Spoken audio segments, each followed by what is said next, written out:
तो ये लीजिए, मैंने तख्ती। अपना बचपन उठा लिया है। वाह वाह वाह जी वाह, राइटर है ना ये हमारे दोस्त। तो ये बड़ी एक नायाब चीज़ मुझे नज़र आई है जो आ नहीं सकती। ये वो बचपन है जब टाट के स्कूलों में बैठ के हम तख्तियाँ लिखा करते थे। Thank you. क्या बात है, टाट दे स्कूल जिधर जिधर छां उधर उधर स्कूल। यार बहुत अच्छे यार।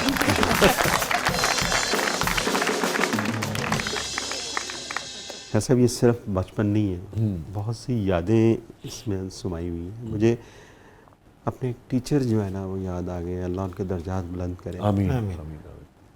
मौलवी हमीद साहब। वो हमें जो है ना खत्ताती सिखाते थे।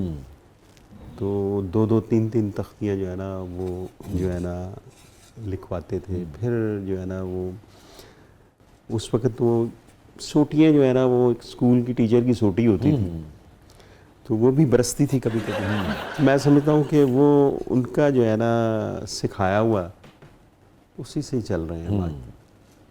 वाह वाह। क्या बात कैसा तजुर्बा रहा शहजाद भाई आपका एज प्रोड्यूसर? घूंघट क्या बड़ी फिल्म थी, और मेरा अगर हाफजा ठीक काम कर रहा है तो शान साहब का कमबैक उसी से हुआ जी, था ना उसी- दोबारा, उसी- जब वो उसी फिल्म से उनका वो जो आपने प्रोड्यूस की, उनमें निकाह थी, निकाह घूंघट थी, रुखसती थी, सलाखे में फिर सलाखे तो आपने खुद डायरेक्ट भी की हाँ थी, जी, फिर मोहब्बतां सच्चियां। मोहब्बतां सच्चियां। तो दोनों एज प्रोड्यूसर एज डायरेक्टर जी, जी। जरा कुछ शेयर करें ना, कोई रंगीन वाकया शेयर करो ना सर साइड में। ये सबसे बड़ा रंगीन वाक़या तो आजकल सैयद नूर साहब जो है वो हर पॉडकास्ट में बैठ के जिक्र करते हैं, वही सबसे रंगीन अच्छा वाक़या है। मैं नहीं देख सका। जो नूर साहब का साइमा बेगम का रोमांस है वो घूंघट में शुरू हुआ। अच्छा अच्छा अच्छा अच्छा अच्छा। नूर साहब जो है ना वो बड़े बड़े रोमांटिक आदमी है, बहुत वो रोमांटिक। तो खुद ही हाँ जो कि कहते हैं तो हम भी कह सकते हैं। वो ना मुझे उनके डायलॉग तक याद है। हाँ फ़ोन कर रहे हैं साइमा को, साहब देखे मैं ये दीवारें जो है ना टकरे मार मार के रंगीन कर दूंगा। बाकी हाँ, और मैं उन्हें देख रहा हूँ कि ये क्या कर रहे हैं। हाँ। तो रोमांस जो है ना वो नूर साहब की रग रग के अंदर है, और वो जिस तरह शादी से पहले रोमांस करते थे ना, शादी के बाद भी वो बंदा जो है ना साइमा से उसी तरह रोमांस करता है। और खुदा ये कायम रखे। आमीन जी, अल्लाह ताला खुश रखे। मैं जिन दिनों में घूंघट बनाई थी उन दिनों भी मुझे ये महसूस होता था कि यार ये 10 सैयद नूर हमें और चाहिए। ये एक अकेला सैयद नूर जो है ना कितनी फिल्मों का बोझ उठाएगा। हाँ ये दुरुस्त कह रहे हैं आप। तो हम वो 10 सैयद नूर नहीं पैदा कर सके। ठीक है, आज कुछ जो है ना हमारे पास डायरेक्टर्स अच्छे आ गए हैं। नदीम बेग बड़ा अच्छा काम कर रहा है, नबील कुरैशी अच्छा कर रहा है, यासिन नवाज अच्छा कर रहा है, बिलाल इशारी तो खैर इंटरनेशनल लेवल पे जो है ना वो फिल्म को पाकिस्तान को ले गया है। ये जितने आपने नाम लिए इनमें से अवामी कौन है? वो जो नदीम बेग। पब्लिक अवामी नदीम क्या है ना? नदीम बेग। हाँ नदीम बेग एक कमर्शियल सिनेमा को जो है ना वो समझता है।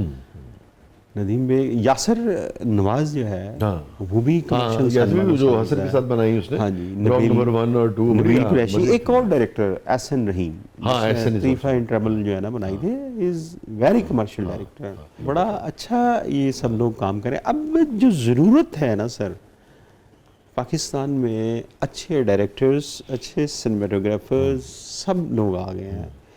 दो जगह पे प्रॉब्लम है। Number 1 story telling.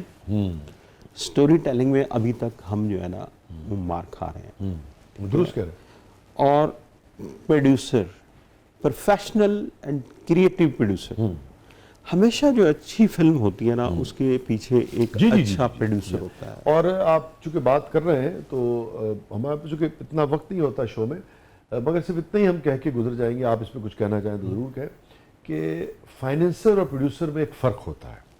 तो आप बात कर रहे हैं प्रोड्यूसर की, प्रोड्यूसर, फाइनेंसर की बात नहीं। फाइनेंसर की नहीं। प्रोड्यूसर जो फिल्म से ऐसे ही मोहब्बत करता है जैसे डायरेक्टर ने और आर्टिस्टों ने की, सर वो एक पौधे को जो है ना पाल पोस के बड़ा करता है, उसे जो है ना कब पानी देना है, कब इंज भी कर लो, है भी हो सकता है, वो सारा जो है ना वो डायरेक्टर के पीछे खड़ा होता है। हाँ यस यस। एक अच्छा प्रोड्यूसर जो है ना वो माँ की दुआ की तरह जो है ना आपके ऊपर होता है, डायरेक्टर के ऊपर फाइनेंसर होता जो है प्रोड्यूसर को खिंच रहे होता है कि कर रहे हैं इतने भी पैसा लो आते हैं। फाइनेंसर है सर। देखिए जो फाइनेंसर है वो तो एक बिजनेस वो लेके आया ना जी, उसे तो ये है कि हाँ मैंने जो है ना 2 करोड़ लगाया तो मुझे 4 करोड़ कैसे आना है। ठीक है, जो जेन्युइन प्रोड्यूसर होता है वो उसकी डिमांड को पूरा करता है। अब हमने जो फिल्में बनाई हैं तो जिनकी वजह से हमारा कुछ नाम हुआ, आज आपके सामने बैठे हुए हैं, तो हमने अपनी ज़रूरतों के गले जो है वो घोंटे हैं। कौन सी फिल्म है मेरी ऐसी जिसमें मेरी गाड़ी नहीं बिकी, ठीक है, हमने अपनी ज़रूरतों को जो है ना, नहीं ऐसी महावरतन कह रहे हो या नहीं मैं सही कह रहा हूँ सर, ऐसे ऐसे वाक़यात हुए। मेरी एक फिल्म फ्लॉप होगी रुखसती, तो मेरा जो है ना ब्रांड पार्टनर था, तो उन्होंने मुझे बुला लिया अपना एक कुरानदाजी के लिए, तो मैं अपनी गाड़ी बेच चुका हूँ, मैं पैदल हूँ, मैं अब किसी सारा रुखसती पे चला रुखसत गया। हो गया। अच्छा, तो मैं अब किसी की गाड़ी निकालने के लिए जा रहा हूँ और कुरानदाजी में किसी की गाड़ी मैंने निकाली मेरे को बड़ी नहीं है है। और मैं हॉल से बाहर निकल के जो है ना रिक्शे को खड़ा कर रहा हूँ। तो ये हम लोगों का जो है ना, ये पार्ट ऑफ द गेम है, ये कोई अचंभे की बात नहीं है। ये जिसके अंदर फिल्म का दर्द है, वो चाहे सैयद नूर साहब हो चाहे कोई हो। यही स्टोरी इम्तियाज़ अली सुना रहा था एक प्रोग्राम में, मैं सुन के जो है ना मेरी आंखों में आंसू आ गए कि ये तो हर बंदे का प्रॉब्लम है भाई, जो भी फिल्म से मोहब्बत करे। फिल्म से जो मोहब्बत करता है। अब जो अगली नस्ल आ रही है, क्या वो फिल्म से वैसी ही मोहब्बत कर पाएगी? क्योंकि आप बहुत सारे लोगों को, मैंने आपको बड़ी इंटरेस्टिंग बात बताऊँ, अभी कुछ लोगों नौजवानों को मैंने पूछा, 20-20, 22-22, 25-25 साल के थे और हार्डली कोई एक आध फिल्म कहीं उन्होंने देखी होगी सिनेमा में। वो बात करते हैं नेटफ्लिक्स की, इसकी उसकी, असी तो 6-6-7-7 तुम पता है, फिर नाल मैटरनी भी हो रहा है शो, और ये भी हो रहा है और वो भी हो रहा है, फैमिली के नाल भी हो रहा है, और फिर जब कॉलेज में गए तो वो पता नहीं कैसे कैसे जाके फिल्में देखी। ये भी वजह एक हो सकती है। आपने बड़ा इम्पोर्टेंट सवाल किया है। वो मोहब्बत नहीं है, वो दर्द नहीं है फिल्म के लिए, ठीक है, सिर्फ देखा ही नहीं वहाँ। फिल्म मेकर बनने का शौक़ है। अब प्रॉब्लम तो ये है, मुझे ये मुख्तलिफ़ यूनिवर्सिटीज़ में लेक्चर देने का जो है ना इत्तफाक हुआ, तजर्बा हुआ, सीखने का मौका मिला। हम जो फिल्म मेकिंग पढ़ने के लिए आया है, हम उसे लिटरेचर ही नहीं पढ़ा रहे। हाँ, कैसे मुमकिन है कि जो है ना आप लिटरेचर के बगैर अपना अच्छी फिल्म बना लें? वाह, मुमकिन नहीं है। आप एक अच्छा गाना नहीं बना सकते अपना जो है ना, अगर आपको शायरी का ही नहीं पता। जी जी।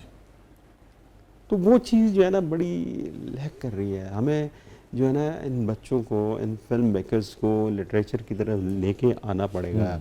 अब ये दुख की बात है कि सरमद ने मंटो बनाई है तो बहुत सारे लोगों को मंटो का पता चला, ये अलमिया नहीं तो और क्या है। एक आम तासुर ये है कि हमारे जो बहुत ज़्यादा कमर्शियल डायरेक्टर्स रहे, जिन्होंने बहुत नाम पैदा किया, बड़ी अवामी पजीराई थी उनकी, और वो कामयाब लोग थे, अच्छा काम करते थे, मगर अभी आपने जो लिटरेचर की बात की, लिटरेचर से उस पाए का मस नहीं रखते थे। ये बात दुरुस्त है या गलत है? हमारे यहाँ देखें, एक जो रीजनल सिनेमा है ना, रीजनल सिनेमा ने जो है ना वो एक तरह की फिल्में बनाई, लेकिन वो फिल्म भी जो है, जिस फिल्म ने सारे मुल्क को अपने पीछे लगाया, वो भी अहमद नदीम कासमी साहब का गंडासा अफसाना था, जिससे वैशी जट बनी, वैशी जट से मौला जट बनी, मौला जट से फिर मौला जट बनी, और 25-30 साल जो है ना वो मौला जट ही बनती रही। वो किरदार भी लिटरेचर से ही निकला हुआ था। मैं ऐसे भाई, चूंकि अभी आपने बात एक ऐसी की है, देखिए किरदार की हद तक तो मैं ज़ाती तौर पे समझता हूँ कि नासिर साहब को उसका जो इंडिविजुअल क्रेडिट है ना, वो बिल्कुल अलग से 100% हम सबको, मुझे लगता है कि देना चाहिए। जहाँ तक गंडासे की बात है, तो जो बलवंत सिंह का जग्गा है, अगर आप देखें, वो भी अपनी जगह पे मौजूद है। तो मैं समझता हूँ, और उसकी एक वजह है कि अगर आप ज़रा सभी बारीक बीनी से पंजाब के उस वक्त के माशरे को देखते हैं और रैतल को देखते हैं, तो ये किरदार मुमकिन नहीं है कि ये किरदार जो है ये आपके सामने ना आए। ये ज़रूर है कि उसलूब जो है वो फिर कहीं से कहीं पहुंचा देता है, वो गंडासे को जन्म देता है, वो बलवंत सिंह जग्गा को जन्म देता है, या जैसे नासिर साहब का वो है। तो मगर मैं समझता हूँ कि जिस तरह से उनका ट्रीटमेंट रहा है अपने किरदारों का, वो बहुत ही मुख्तलिफ रहा है, मुझे ये लगता है हमेशा।